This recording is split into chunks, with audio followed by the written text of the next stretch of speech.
Everybody has problems. Life and problems come hand in hand. The most fundamental are survival and health problems.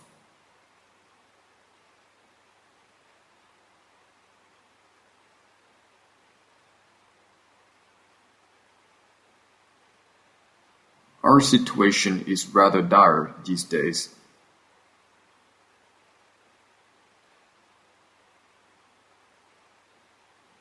Many people are suffering and struggling, and businesses can't operate properly.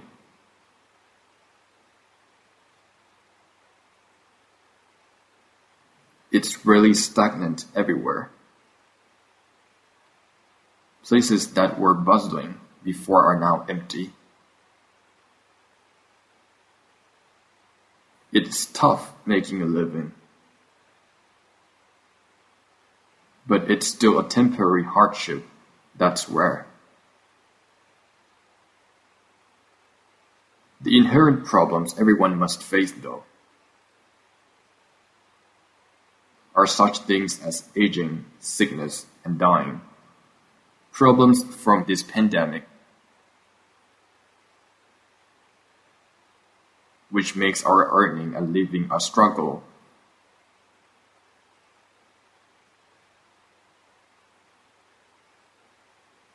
Is a rare occurrence. Even sufferings like getting our heart broken,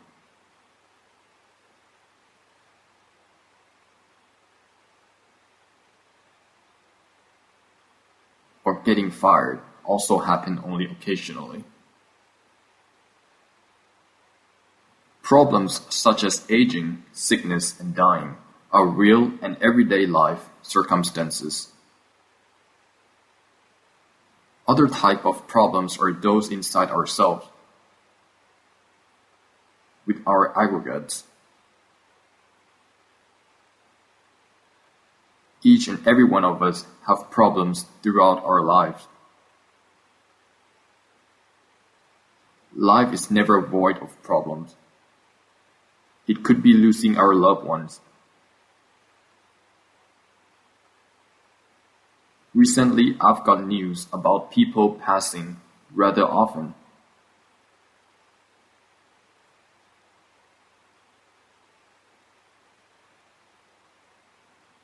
But from other illnesses, not COVID.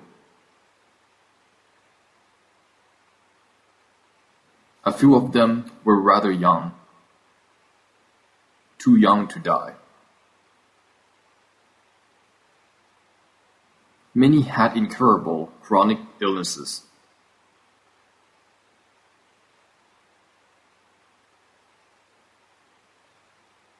Looking around, people in this world have so many problems, full of suffering. Problems and suffering aren't the same, however. Life is never free of problems. Some people have not having anything to eat problems, while some people have not knowing what to eat problems. Having too many choices is problematic, apparently. Life and problems come in pairs. However, for the Buddha's students, life with problems but not suffering is possible and achievable. Personally, the Buddha's teaching is truly helpful for people that are facing hardships in their life. Taking a good look, whether it's a problem with our body or with our emotions and thoughts.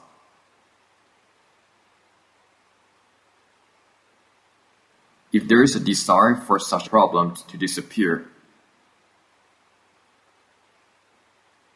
suffering immediately arises. Problems take turns coming into our lives. It's karma's retribution. Particular karma begets a particular problem.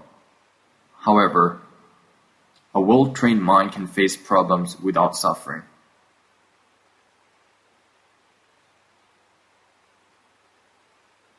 This is where the Buddha's teaching comes to our aid. Take advantage of the hardships we are facing during the national COVID crisis.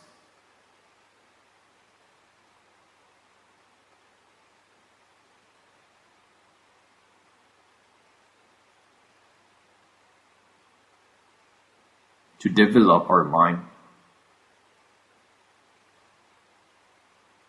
Studying the teaching of the Buddha, we learn that suffering occurs because of wanting. Whenever there is a wanting, there is suffering. Facing problems, be it getting old, getting sick, dying, losing cherished items, losing loved ones, or facing undesirable events such as COVID, which we despise. Whenever these incidents occur and we don't want it to happen, or want it gone, craving arises, resulting in suffering in our hearts. Truth is, all the problems in this world can only affect our body. They become suffering, haunting us, only because we don't have Dhamma as our defensive armor guarding our heart. Now that we know that wanting causes our mind to suffer,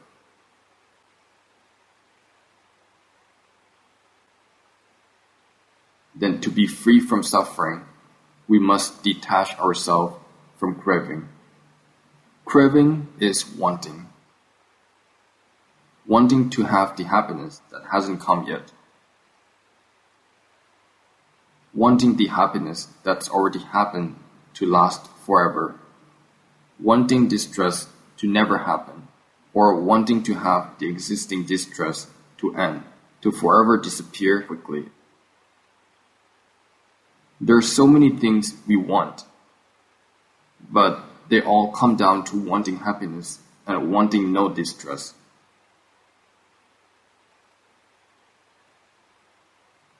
Can we prohibit wanting? We can't prevent the mind from having it. We can, however, study it deeper, and we'll see that wanting happens because of ignorance. It's about not seeing the truth of life, of this world. The so-called world is our own body and mind, the manifestation of various physical and mental faculties, coming together and becoming the world. In short, the world consists of materiality and mentality. Because we don't know the truth of materiality and mentality, so we want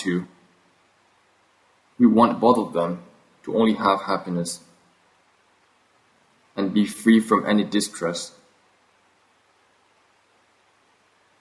Whenever wanting arises, the mind feels stress. See for yourself whether this is true. See, whenever we want something, is our heart happy, or do we feel stress? People without sufficient mindfulness, concentration, and wisdom will not detect the distress when a want arises. They only feel it when they're not gratified. But this is already too far to realize. In fact, as soon as a want arises, the mind already becomes distressed. Suffering immediately arises regardless of indulgence. If we successfully satiate these wants, the satisfaction might last for a while. At that point, when we want something, the suffering has already happened. So we buy a lottery and await the draw result. That moment while waiting and wanting to win, suffering arises in that moment. If we actually win, then we won't see suffering because happiness overwhelms our mind. That happiness lasts momentarily though, and then the next suffering will replace it. If we lose, we whine and mope. Just observe the lottery day. We see that only 1 to 2% are happy. The rest are those who complain about not having enough to get by. Because, well, they spend all their savings on the lottery. It's because of wanting, especially the unfulfilled one, makes the suffering even worse. Besides, suffering already happens at the point of wanting. What if it is fulfilled? We'll feel satisfied for a while. That's the reward for Mara to lure us. Whenever we satiate our wants, Mara will throw us a little happiness. Just like training a dog. When the dog follows a command, we reward it with a little treat. And we get a happy dog. Then the next command follows right after. If we practice Dhamma, however, we'll see that as soon as we fulfill a want, the next one follows right after. Craving is that mysterious taskmaster, manipulating our lives all the time. Similar to training a dog or a circus animal, when we follow its order, it throws us a piece of meat. Immediately after, it gives us a new order. If we don't follow, it punishes us. Whenever we cannot fulfill our craving, we suffer. The suffering is the punishment that craving gives us. Craving is the highly cunning slave master.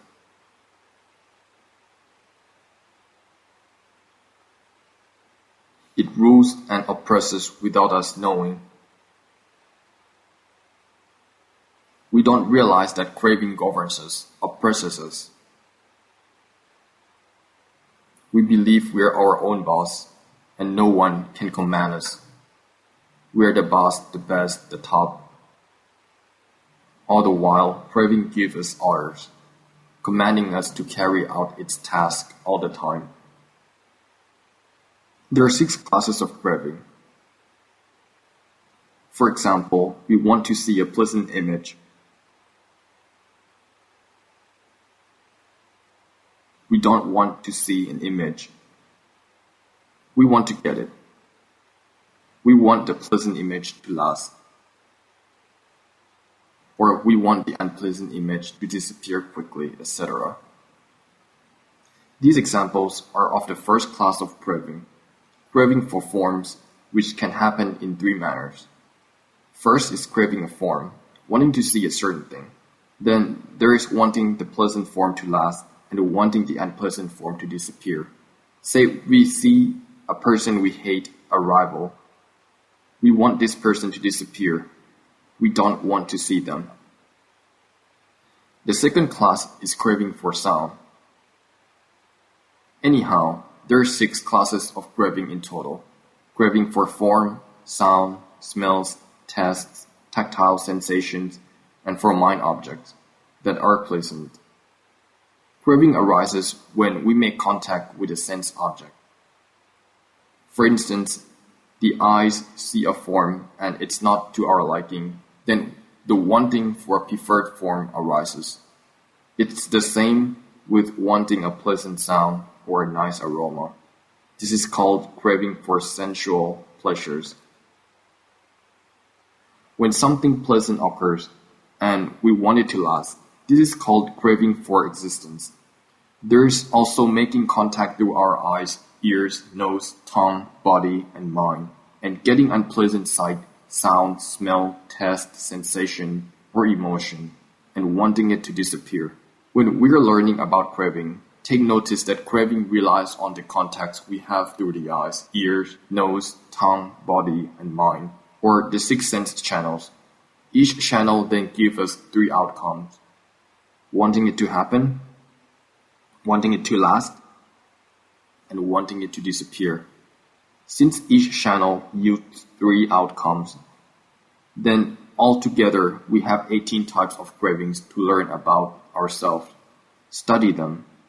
It might seem a lot, but don't fret. Even though there are 18 of them, they happen one at a time. Whichever is happening, then know that person won. Don't try searching for a different one just because we want to. Whatever our eyes see, the ears hear, the nose smells, the tongue tastes, the body feels, or the mind thinks, we can't choose. We make contact with one channel at a time. Once the contact is made, craving arises. There are three types of craving happen after, also happen one at a time. So we observe the most present phenomena occurring. For example, we think about beautiful women while watching the Miss World pageant. Thinking is a mental formation phenomenon. In our mind, we want to see them in person. We want something yet to happen. Let's say they come visiting Thailand and we go to greet them. We wish they stay for a lengthy period so we can see them to our heart's content. Maybe we even wish they can come stay at our houses so we can see them all the time. So we want the experience to last. It can also be that despite wanting to see beautiful people, we instead find the opposite. Now we think about how soon they will leave. This experience is unpleasant. Each event happens one at a time, starting from wanting to have something to wanting it to stay or for it to disappear. Additionally, each event happens at one channel at a time, the ears, the nose, the tongue, or the mind. When we meditate, don't panic that there are 18 of them. This is just already the simplified version of the old days. There's even a saying that says 1,500 defilements, 108 cravings. We don't need to learn that many. Learning only 3 is enough. Wanting something, we know so. Wanting it to last, we know so. Wanting it to disappear, we know so. Knowing only, just there's enough. There is always wanting for a sight, a sound, an aroma, a taste, a tactile sensation, or a mental formation. The moment when something catches our eyes and it's unpleasant, we want it to disappear. Or seeing a dog poop while strolling along a beautiful pathway.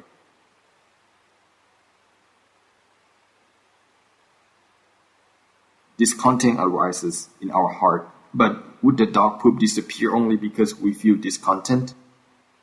No, so our mind suffers for nothing.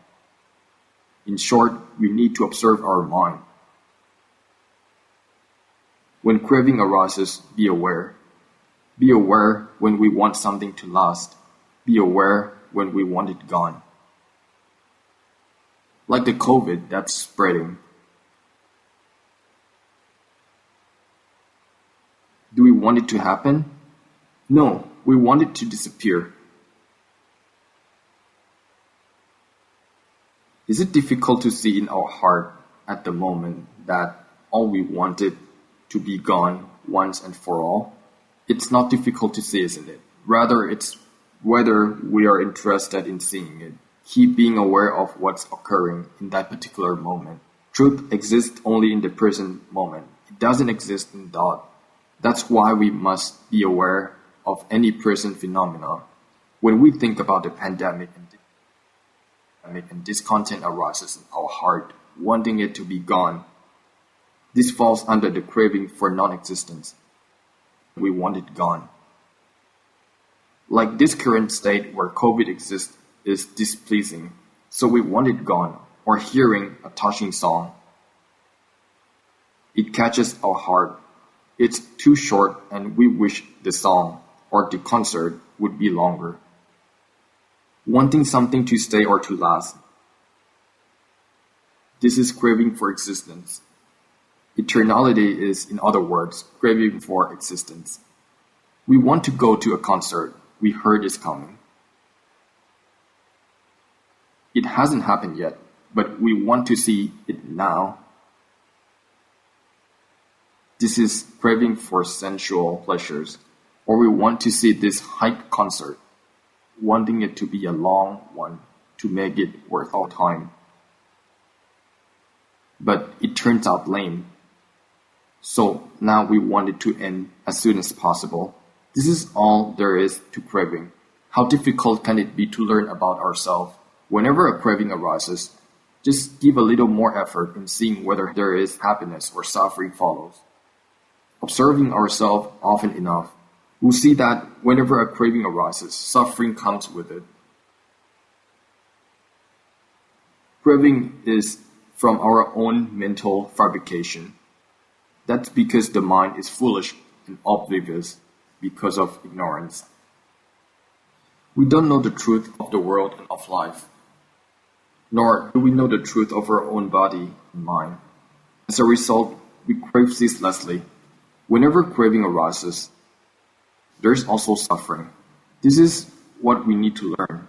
Observe this repeatedly till the mind becomes wiser. From then on, when a craving arises, the mind will be aware quickly without being consumed by the craving, causing the craving to disappear swiftly after. Craving or desire isn't something trivial. Even when the Buddha attained full attainment, changing from Siddhartha Bodhisattva to the Buddha,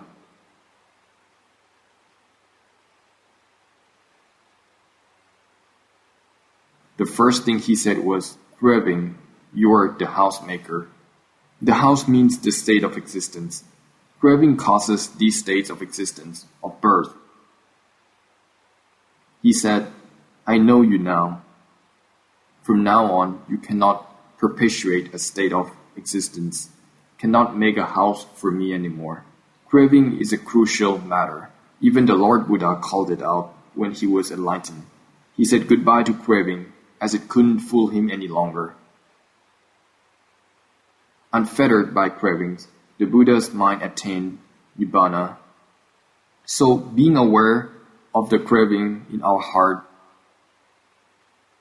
isn't anything trivial. Craving is the main mastermind that the Buddha claimed as the house maker that could no longer make him a new one.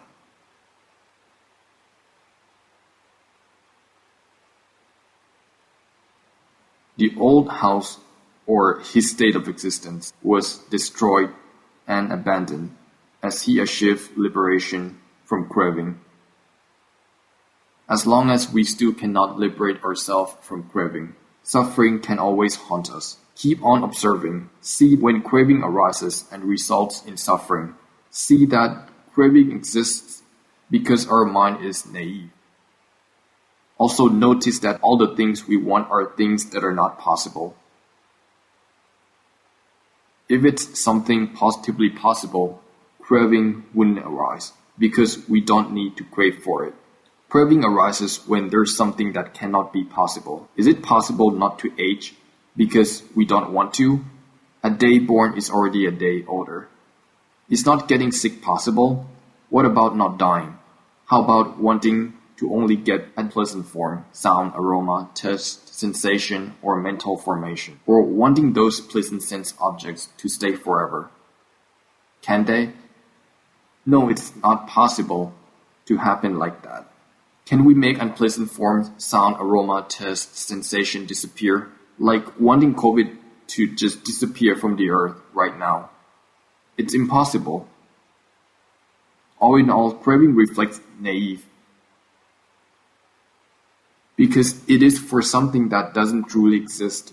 If it already exists, we wouldn't want it. Say we successfully court a woman whom we marry and move in with.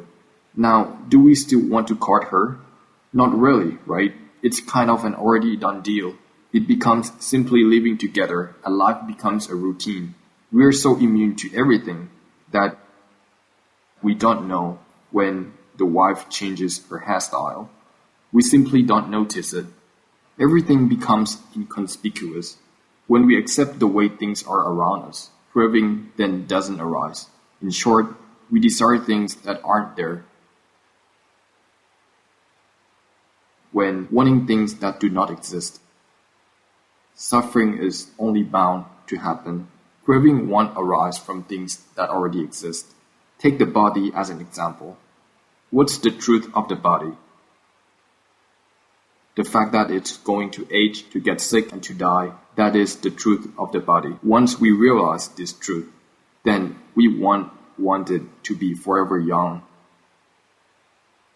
to not become old, sick, nor dead, because these cravings don't arise. We won't suffer because of them. We won't suffer when this body is actually aging, because it's not us that age, but the body does. That's how nature is. When we get sick, we won't suffer because it's the body that is sick, not us. When death arrives, it's the body that dies, not us. Everything is only natural because the body belongs to the world, not us. When the mind becomes wiser, realizing the truth of the body and the mind, craving won't arise. Craving only arises due to our ignorance of the truth. Without realizing the truth, we then want the non-existing. We want to be young forever, to be beautiful forever, or to be rich forever. The word forever doesn't exist in this world. Dhamma reflecting the world is called the 8 worldly conditions. To have profits at one point, only to lose at another. For instance, that's fortune. Then there's misfortune. People these days might ask what fortune is. It's actually gain and loss. They come in pairs. When there's gain, then there's also loss. We might earn a rank now, then we'll retire eventually. It's all about gain and loss, fame and defame, praise and blame. These conditions revolve around the world. There are no one who ever exists to only experience praise and not blame. Every single one does. It doesn't matter how good a person is. People can still gossip about them. Say we honorably uphold the precepts. People can always say that we're just pretending. And we are lying, deceiving others with the noble illusion. People always criticize. Let's pretend that we are gorgeous. People may still criticize that our left eye is larger than the right one. There's always gossip. Too good and they'll gossip. Too vile and they'll gossip. It's just how things are. Good people are a topic for gossip. Since it happened even to the Buddha himself, who are we to escape this? It's the Dhamma of the world. Fortune and misfortune, or gain and loss, are the pair. To have a rank or a high position in a company, it will disappear one day. Being a prime minister, one day only to lose it to the next. Gain and loss, fame and defame, praise and blame, pleasure and pain, they all come in pairs. In short, the worldly conditions aren't a single fold. There are always two sides or its match, such as gain and loss, fame and defame, praise and blame, and pleasure and pain. This is the Dhamma that revolves around the world. Since the world is like this, to want it otherwise would only bring suffering. Only when we understand the truth of the world the way it is, then craving won't arise. Only when we see the truth and accept it, to understand the 8 worldly conditions, we can live with the world with less sufferings. Differently, however, if we want the sensation of suffering and want to attain Nibbana, then we need to understand the more profound Dhamma, which is the 5 aggregates.